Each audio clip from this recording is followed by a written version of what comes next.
yolculuğun en zorlu kısmı ne dersen vinyet ha. Üstüme vinyet atın beni. Vinyetlere boğun beni. Vinyet ve otopark gerçekten Ya zorlayıcı süreçler. Çek Cumhuriyeti'ne geldik. Çek Cumhuriyeti'nde vinyetler her yerde satılmıyor. Yani Euro o yıllarda bir kiosklarda bir de şeylerde varmış. Online'da alabiliyorsun. Yani PTT'sinde, buranın PTT'sinde. Şöyle bir durum var. Alamadık. İnternet bankacılığımıza bir türlü bağlanmıyor. Bulunduğumuz ülkeden midir nedir? Onay vermiyor. Tavsiye, geleceğiniz tarihler 3 aşağı 5 yukarıysa zaten 10 günlük minimum vinyet alabiliyorsunuz. Tarihi de başlatabiliyorsun zaten başlangıç tarihine. Türkiye'de vinyetinizi alın, Çek Cumhuriyeti'ne öyle gelin. Ben bunu öğrendim, bunu biliyorum şu anda. İlk vereceğim öneri bu olur. Yoruldum. Vallahi yemin ediyorum üstüm başım bir de kötü koktu. Yemek Evet pişiriyorlar ya. restoranda. Hadi Prag, 200 kilometremiz var. Varamadık. Varamadık Prag'a valla. 12'de orada olacaktık sözde. Saat kaç oldu? Buradayız. 11 çeyrek. 11 çeyrek. 1 saattir burada şeyle uğraşıyoruz ya. Vinyetle. Neyse ki halloldu. İnşallah. bu İnşallah arada. bilmiyorum. İnşallah artık şey yapamam. Gönder mi sen? Bana sadece şey geldi. Payment. Geldi. Ben WhatsApp'tan gönderdim sana. Heh, tamam. Hadi Prag'da görüşmek üzere. İnşallah. Çek'e geldik.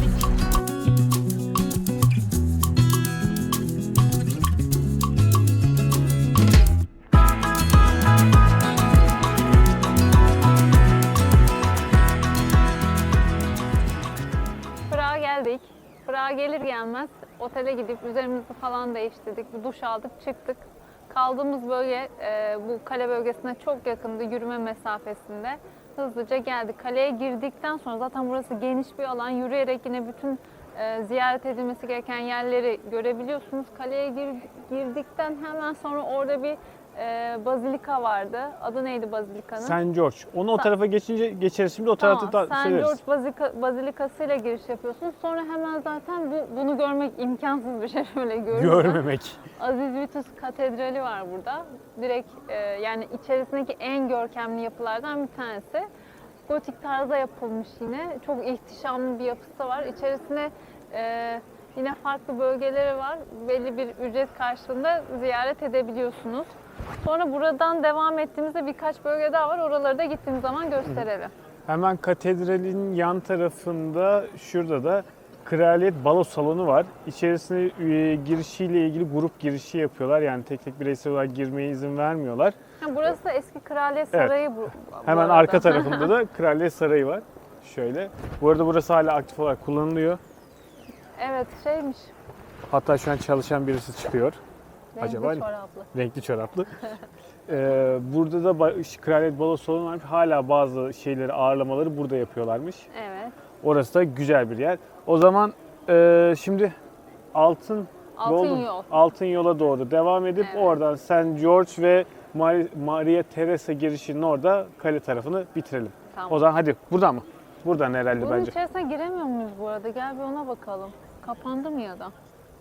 Şey bilgisini gördün mü? Çek Cumhuriyeti'nin en büyük çanı buradaymış. 2002 yılında bulunduğu yerden düşmüş. Düşmüş mü?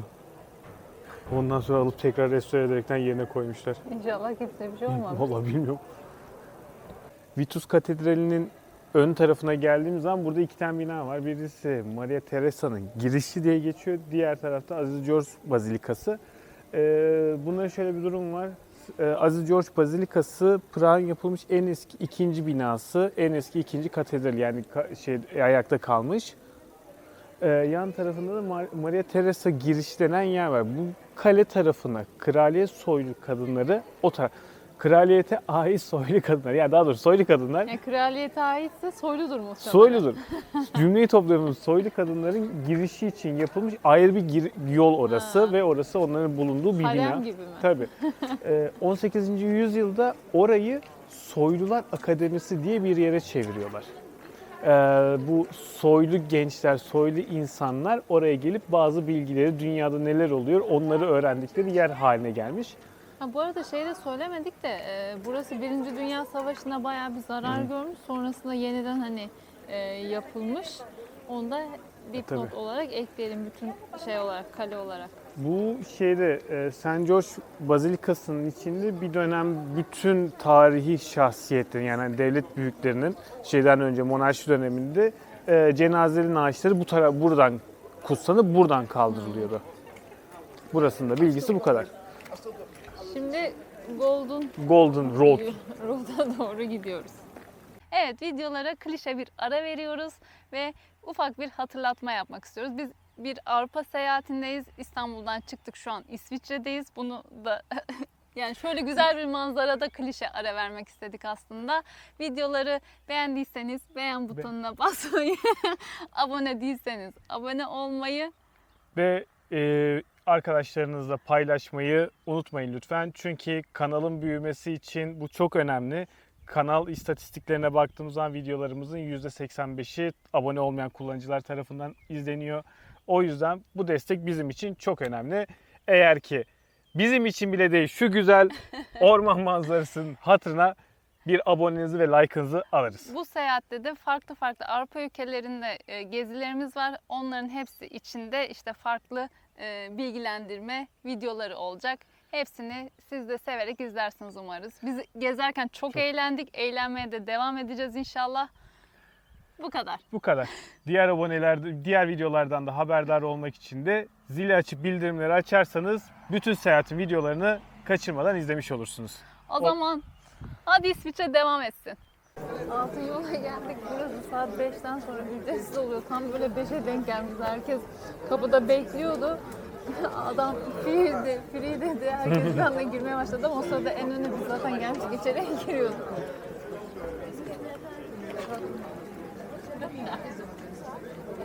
Bunlar da şövalye zırhları, tam vücut zırhları. Yapıldığı yıllara göre bir şekilde tarihlendirilmişler, vermişler.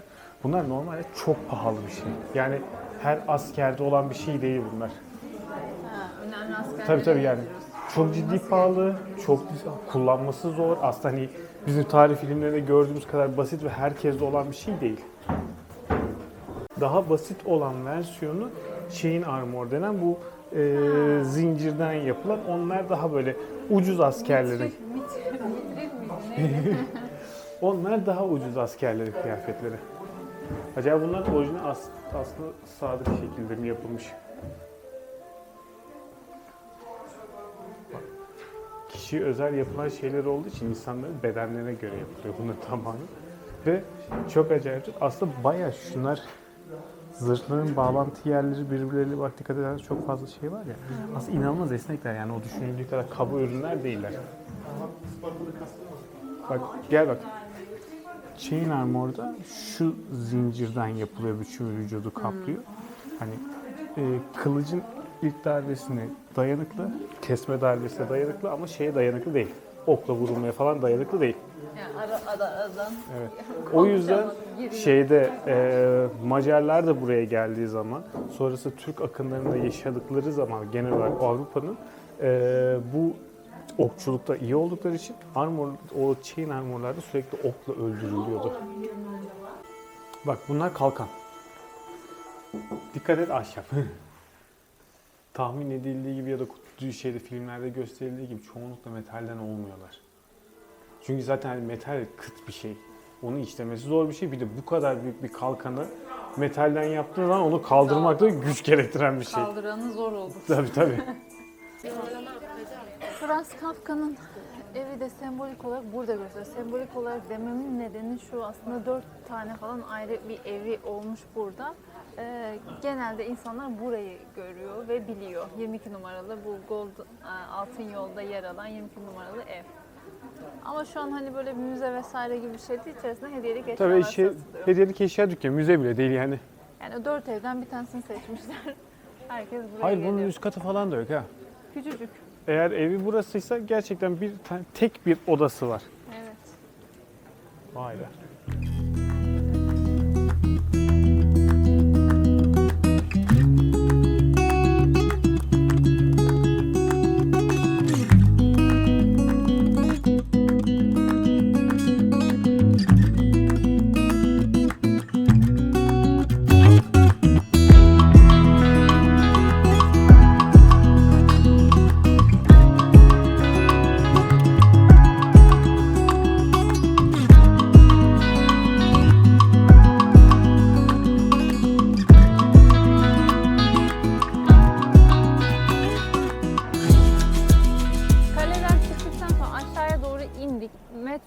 yanından ilerledikten sonra bir bahçeye girdik. Neydi o bahçenin adı? Parlament işte şey bahçesi. Sen o bahçenin adını Evet, atmaya evet. zaten görüntülerini de koyarsın. Ondan sonrasında da Aziz Nikolas mı desek ya? Biz bu senleri sanları söyleyemiyoruz. Nikolas Kilisesi'ne geldik. Direkt zaten yine yürüme mesafesinde. Yine zamanda Dünya Savaşı'nda zarar görmüş ama onarılmış bir kilise. İçeride de Mozart'ın geldiğinde çaldığı piyano yer alıyor. Nasıl bilgi? Süper bilgi. Oldu mu? O piyanoyu aynı zamanda cenaze törenlerinde Mozart'ın anısına çalıyorlar. İmiş yani şu anda herhalde çalmıyorlardır.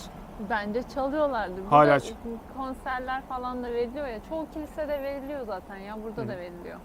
Burası bu arada buradan çıktığınız zaman hemen buradan kafanızı uzattığınız zaman Kule Köprü, Kule Köprü mü? Kale Köprü mü adı? Ya o meşhur Town Bridge'e geçiyorsunuz. Hemen yanında. onun yan tarafında da John Lennon'un duvarı var. Hepsini şimdi göreceğiz. İnşallah bakalım. Göreceğiz. Oraya Kısmet, gidiyoruz. mukadderat. Yani bu kısım böyle yürüme mesafesinde hallolabiliyor. Evet yani bu Prag'ın bu bölümü kale tarafı yarım günde halledilebilecek, gezilebilecek bir Evet. yer. Tabii tüm müzelere giriş yapıp ciddi de ücretleri var aslında. Ücretlerini ödeyip giriş yaparsanız bir günde yetmez buralara. Yani müzeyi gezme şeyine de bağlı olarak Tabii. yani ne kadar incelediğine vesaire bağlı olarak da bayağı o değişebilir bir Evet. şey. Bir de bizim O şu anda nokta- bulunduğumuz saat itibariyle zaten müzelerin neredeyse tamamı da O kapandı. noktaya çok bir şey diyemiyorum. Bir de bir şey söyleyeceğim. Bir video sonrası bak bir video geçti. Viyana'dan buraya geçti. Biz bu kadar kalın nasıl giyinebildik ya? Ya şortla, tişörtle dolaşırken şimdi Dün hemen burada sakinken goyumuzu da yapalım. Dün Viyana'dan çıktıktan sonra bir rüzgar var. Tam biz Viyana'da... gel ben sana göstereyim ya anlatıyorsun kameranın arkasına ben Aa, böyle Değil bakıyorum. mi? Ben kilisedeyim. Ben ya. de şu- Ben orada de böyle bir keser otoparkta birleştirirsin. şeydeyim. Gel Biz- seni şöyle alayım. Tamam, emir geldi. Biz tam Viyana'dan çıktıktan sonra işte kahve falan içtik. Güzel bir yerde, eski bir şeyde. Helvetica. Öyle öyle bir bir şey. yerde kahveyi içtikten sonra arabaya gidiyorduk. Araba da 1 kilometre falan mesafedeydi. Bir fırtına çıktı. Yani gerçekten arabaya gidemiyorduk. Yani rüzgar o kadar fazlaydı. Arabaya bindik, biraz ilerleriz diye düşünüyordum ben kendi kafamda. O kadar şiddetli bir rüzgar vardı ki araba kullanmak zorlaştı. Hemen orada gene kaldığımız OMV'lerden bir tanesine, listeye aldığım OMV benzinliklerden bir tanesine girdik. Geceyi orada geçirdik ama rüzgardan araba sallanıyor. Araba hakikaten Rüzgardan- nasıl sallanıyordu ya? Bir de bizim hani yani araba hafif bir araba değil yani. O böyle sallanıyordu. Üstüne rüzgar sesinden uyku da zor oldu. Yani gerçi ben uyudum da Güldeniz için zor olmuş. Uyku zor oldu dediği 8.30'da falan uyandı. 12'de yatıp 8.30'da uyandım. Ya fotoğrafını falan çektim göstermek için de gitmeden önce konuşurken insanlar soruyor. Hani gideceksiniz, arabada nasıl kalıyorsunuz falan gibisinden konuşuluyordu. Mesela oradaki OMV çok güzel bir örnekti. OMV benzin istasyonları. Dinlenme tesisi alanı çok geniş. İçinde çamaşır makinesi var. Euro ile çalışabildiği kilosuna göre ayrılıyor. 16 ve 8 kiloluk çamaşır makinesi var. Kurutucu var. Duşlar var. Yani her şeyle tertemiz bir alan orası. Aklınıza bulunsun hani böyle bir şey yapacaksanız hani OMV benzin istasyonları, dinlenme tesisleri gece konaklamak için oldukça güzel bir yer. Tamam. Tamam. Finito. Hadi gidelim şimdi. John Lennon'a gidelim. Tamam. Köprüye geçelim. Sonra da gerçekten artık yemek yiyelim. Değil mi? Bak şu gözümüz seyirmesine bak. Evet. Açlık seyirmesine.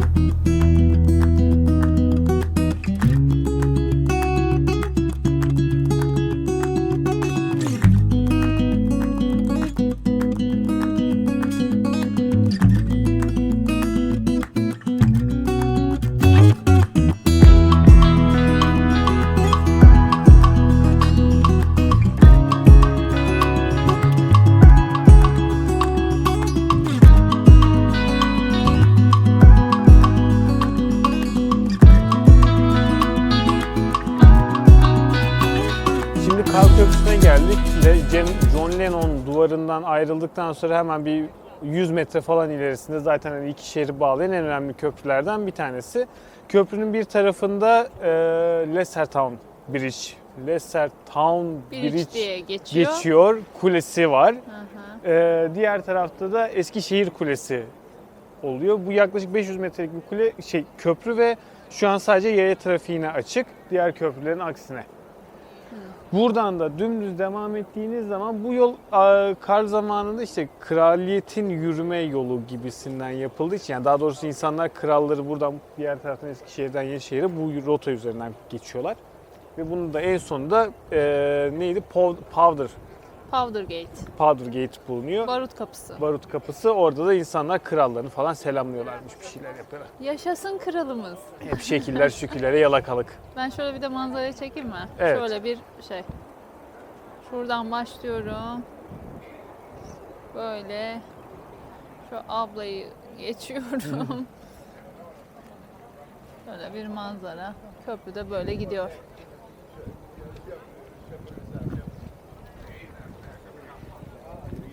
Şöyle kapatıyorum.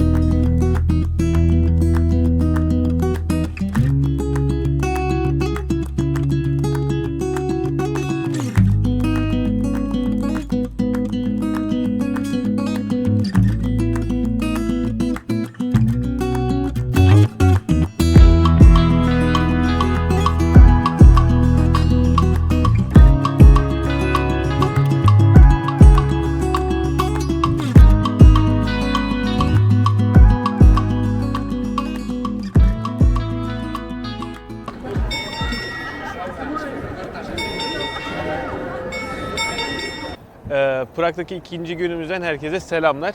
Bugün kameranın önünde ben varım. Nedense kameranın arkasında Güldeniz var. Niye öyle bir şey oldu ya? Hep ben mi oluyordum? Ben Evet. niye bunu söylediğinizi de anlayamadım. Çünkü şu bugün an. Güldeniz'in doğum günü. 11 Nisan tarihindeyiz. Aziz Václav heykelinin önündeyiz. Hemen bunun arkasında da Ulusal Müze var. Ulusal Müze Çek tarihinin, Çekoslovakya ve Çek tarihinin genel olarak toplandığı bir müze. İçinde sporcuların aldığı madalyalardan eski tarihlerde yapılmış kazılar, eski tarihlerde yapılmış, imzalanmış sözleşmelere, kazılardan çıkan parçalara kadar her şey var. Yani Ulusal Tarih Müzesi diyebilmek de çok uygun değil çünkü hani yakın zamanda Çek sporcuların aldığı madalyalar falan da bulunuyor içinde. Buraya biz metro ile geldik. Bu arada onları bir anlatalım. Biz arabamızı şöyle biraz daha Güldeniz'e yaklaşırsam, biz arabamızı dün şehrin biraz dışında park et devam et noktalarından bir yerine bıraktık. Burada saatlik 24 saatlik 100 kron. Kron değil mi buranın parası? Evet. Kron. Yani korona. Çek Korona. koronası. Korona demeyelim Ay, ya. öyle bir şey. Kron diyelim, tamam. Şimdi burada da birçok Avrupa şehrinde olduğu gibi Çek korona. Neyse. birçok Avrupa şehrinde olduğu gibi burada da park ciddi bir sıkıntı. Şehrin içinde de park fiyatları oldukça yüksek. Ha, park edemiyorsun da öyle hani 2 saat, 3 saat Tabii. park edeyim parası neyse vereyim de diyemiyorsun bu arada. Yani 2 saat zor, 2 saat maksimum diyor. Bazı yerlerde 1 saat durabilirsin diyor. Biz de bu araştırırken şeyi fark ettik. Bazı metro istasyonlarının, bu tramvay metro dağıtım istasyonlarının yakınlarında otoparklar var. 24 saati 100 kron. Ondan sonra da 24 saat geçirdikten sonra her saat 25 kron. Eğer ikinci gün kalacaksanız tekrar gir çık yapmanız Yani gerekiyor. şu an itibariyle şöyle düşünün. Bir çek koronası 25 yok. 1 euro 25 çek koronası gibi bir şey. Dolayısıyla 4 euro falan yapıyor günlüğü. Gayet uygun gayet ve makul uygun. bir fiyat. Hem de arabanızı park etmiş oluyorsunuz. Yani onun düşünmek derdi insanın canını sıkıyor. Bir de burada toplu taşıma biletleri saatlik bazda satılıyor. Yani tek bilet aldığınız zaman o size aslında 30 dakikalık bir ulaşım sağlıyor. İşte bu 90 dakikalığı var, bir de 24 saatliği var.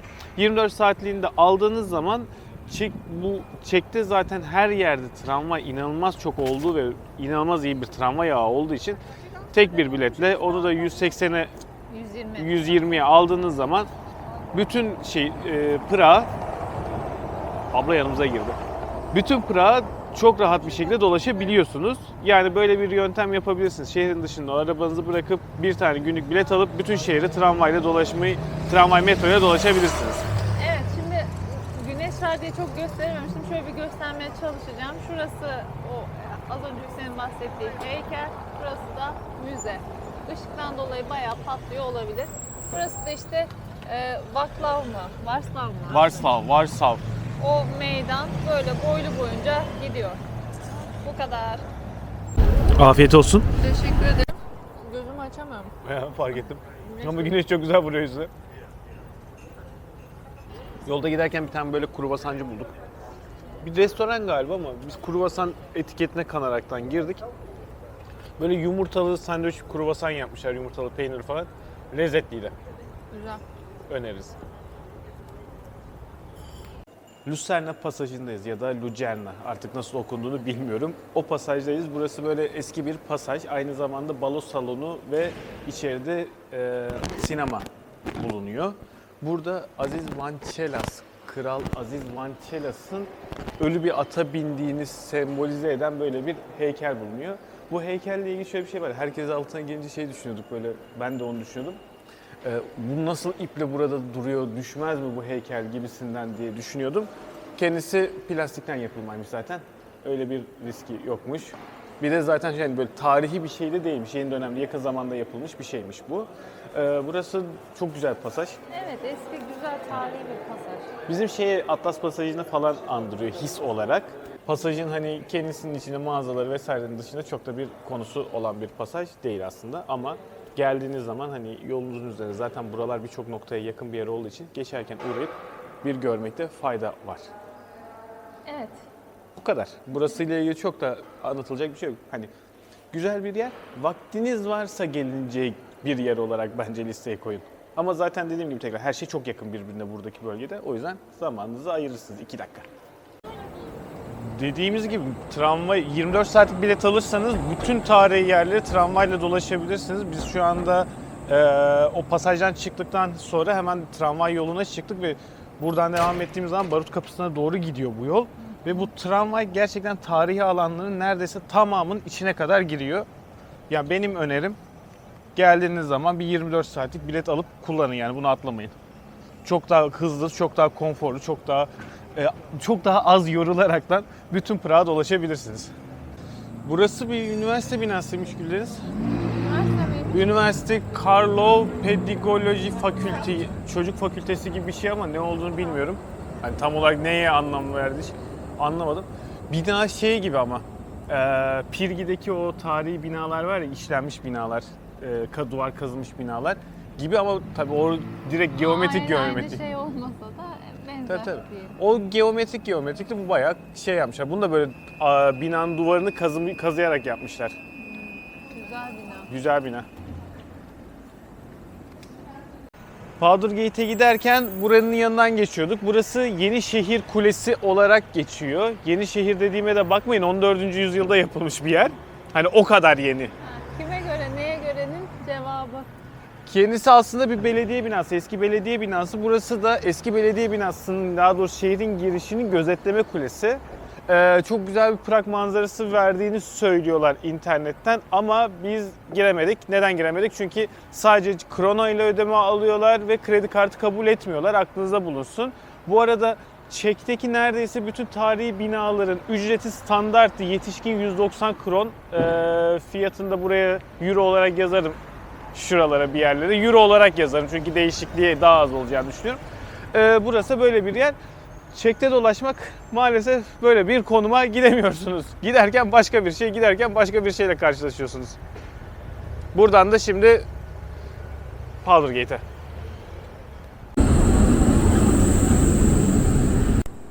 Kam. Basıyor muyuz buna? Hı hı. Basıyor mu?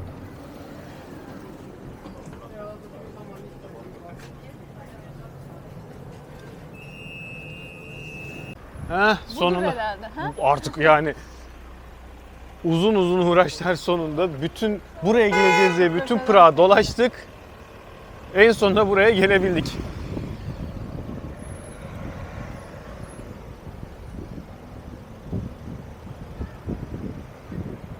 Evet. Powdergate. Değil mi? Dur, yanlış yerdeyim. Evet.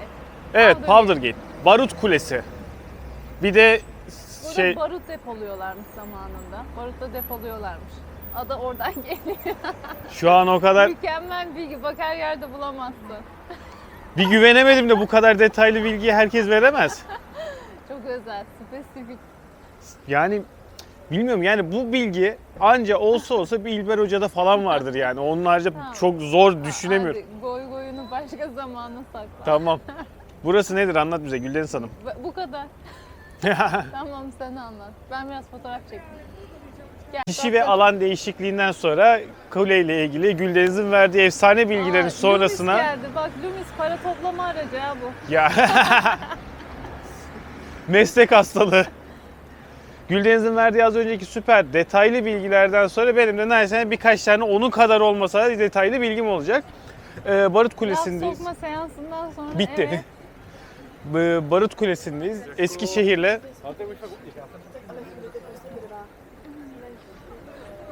devam ediyoruz. Eskişehir'le Yenişehir'i ayıran kulelerden bir tanesi. Buranın olaylarından bir tanesi şehri korumaktan ziyade aslında şehrin girişinin görkemini ortaya koyması için yapılmış kulelerden bir tanesi.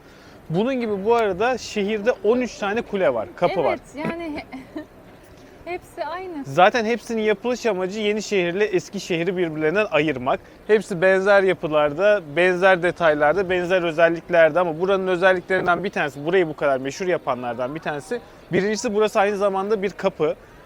Kral Yenişehir tarafından Eskişehir'e girerken halkını da burada selamlıyor. Burada insanlar onu selamlıyorlar. Bu birinci bilgi. İkinci bilgi de birinci Çek kralı Vlad...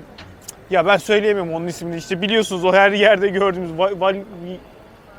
Yok ben söyleyemeyeceğim gene onun adını. Onun o birinci Çek kralı bu bina yapılırken ilk tuğlayı o kendisi koymuş. İlk tuğlayı. İlk tuğla hani ilk şey... Arcı Karan. Arcı Karan neydi? Temel atma törenini yapmış. Ayrıca kendisi herhalde tarihin ilk de temel atma törenine de denk geliyor olabilir bu arada.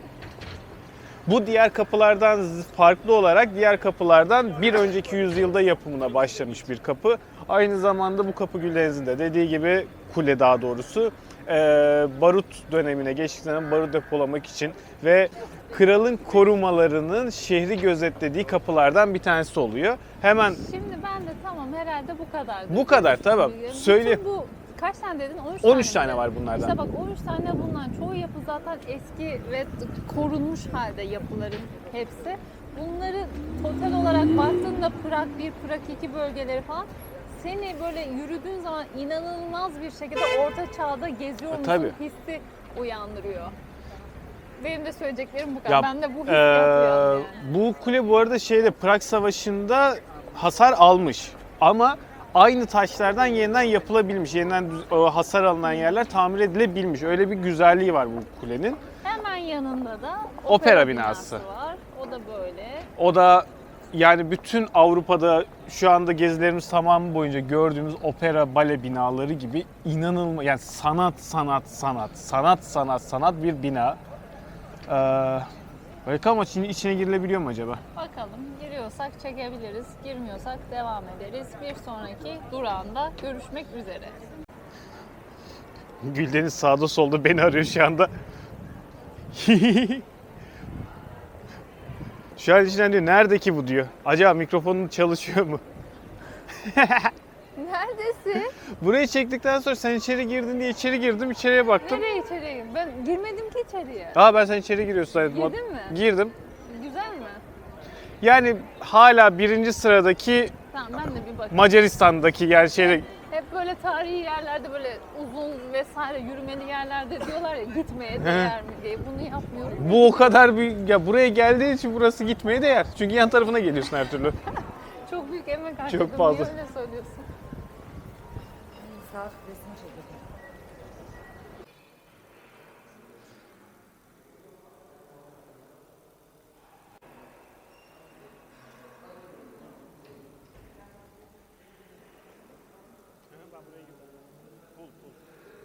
Güzel bina da işte gene ben işte Budapeşte. Budapeşte'deki çok acayipti ya Budapeşte'deki.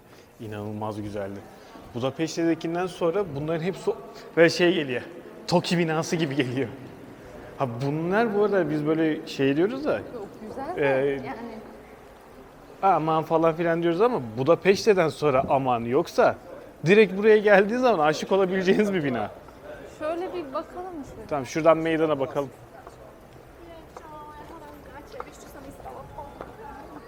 Hala benim çekiyorsun.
O güzel müzisyen abinin hemen yanında Cumhuriyet Meydanı. Konuşamadım mı? Powder Gate'den çıktık. Tiyatro binasının oradan ilerledik. İlerledik derken şu kadar yani. Adım attık. Sonrası da zaten Cumhuriyet Meydanı. Kentin önemli meydanlarından bir tanesi.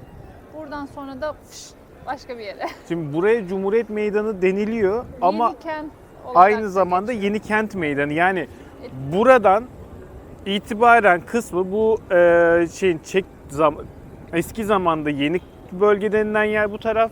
Buradan içeri girdiğiniz zaman da burası eski kent denen bölge. Burası da Yeni Kent'in meydanı. Evet. Şimdi bakacağız. bakacağız. Şuradan tramvayla gidilebilecek diğer yere gidelim.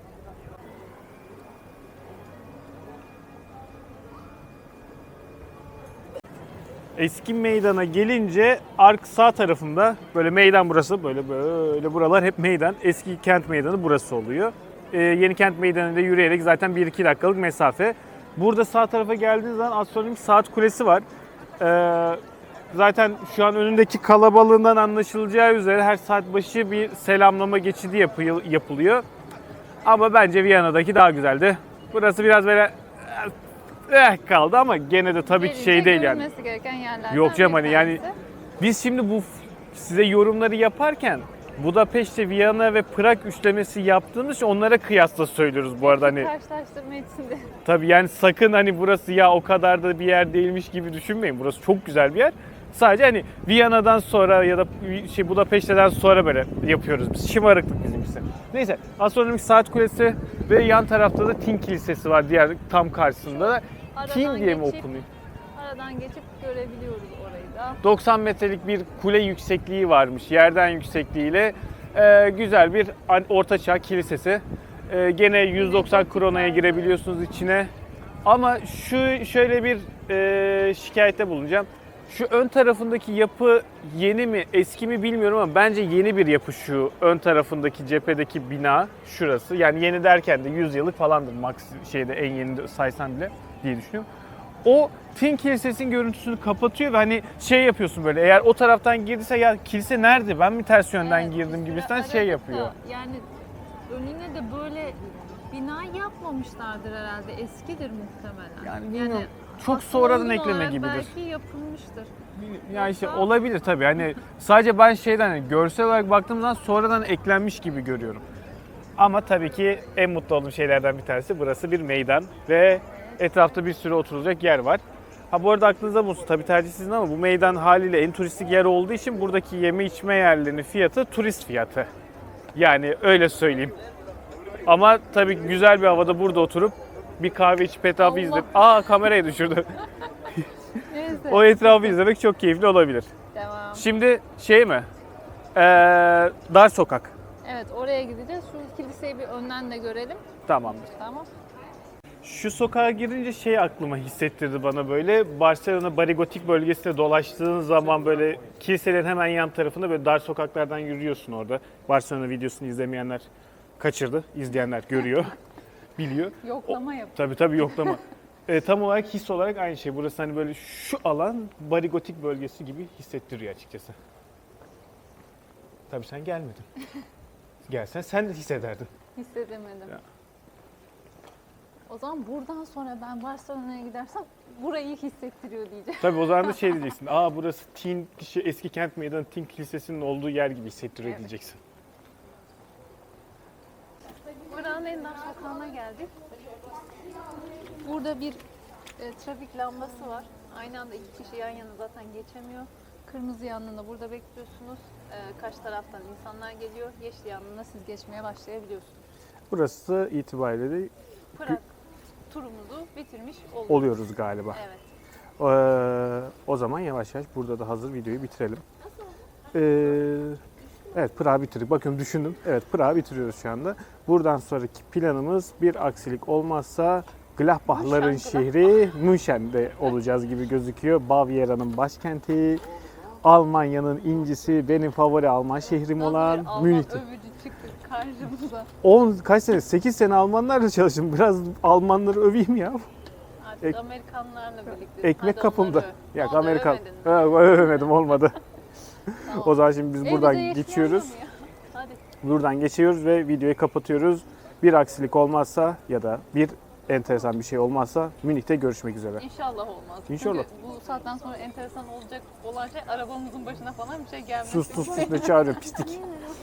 Hadi gidiyoruz. geçelim. Hadi bize yağmışken geçelim. Geçti değil mi?